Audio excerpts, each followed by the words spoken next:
তো বন্ধুরা, আমি আবার চলে এসেছি মামার রিসেপশনের ভিডিও নিয়ে। তো দেখো, আমি মামিকে সাজাতে চলে এসেছিলাম, আমি আর আমার বৌমণি। তো এটা হচ্ছে আমার দাদার বউ। বৌমণিকে বলা হয়েছিল যে মামার রিসেপশনে তোমাকে মামিকে সাজাতে হবে। তো বৌমণি চলে এসেছিলো কলকাতার থেকে আমাদের এখানে, ওদের বাড়ির পাশে আর কি মামার বাড়ি। তো এখানে চলে এসেছিলো মামিকে সাজানোর জন্য। আর এত গরম ছিল, এদিকে এসি চলছে, তার মধ্যে হচ্ছে বাইরে প্রচণ্ড ঝড় বৃষ্টি হচ্ছে, তবুও গরম কমছে না। এই ঝড় বৃষ্টির মধ্যে রিসেপশন কীরকম লাগে বলো? বাড়িতে যদি অনুষ্ঠান থাকে আর এদিকে ঝড় বৃষ্টি হয়, খুবই খারাপ লাগে।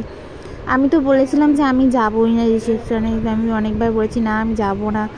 নতুন শাড়িটা নিয়েছি, সেই শাড়িটাও আমার আর পরা হলো না এই কাদার মধ্যে, আর পরা হলো না। যাক, যেই শাড়িটা পরে গেছি, দেখবে যেই শাড়িটা পরে গেছে ওটাও নতুন শাড়ি, ওই শাড়িটা পরে গেছে। এইদিকে দেখো মামি প্রায় রেডি একদম, এখন শুধু হেয়ারটা করে নিলে একদম কমপ্লিট।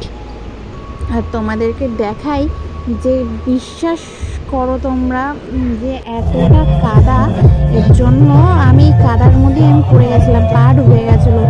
ভাগ্যিস তার আগে কিছুক্ষণ আগে আমি আর আমার হাজব্যান্ড মিলে কিছু ছবি তুলে নিয়েছিলাম, নয়তো আর ছবি তোলা আর আমার হতো না। বিয়ে বাড়ির মধ্যে কাদার মধ্যে পড়ে যাওয়া মানে কতটা প্রেস্টিজের ব্যাপার একটু বোঝো। যাই হোক না কেন, তো আজকের ভিডিওটা কেমন লেগেছে অবশ্যই কমেন্ট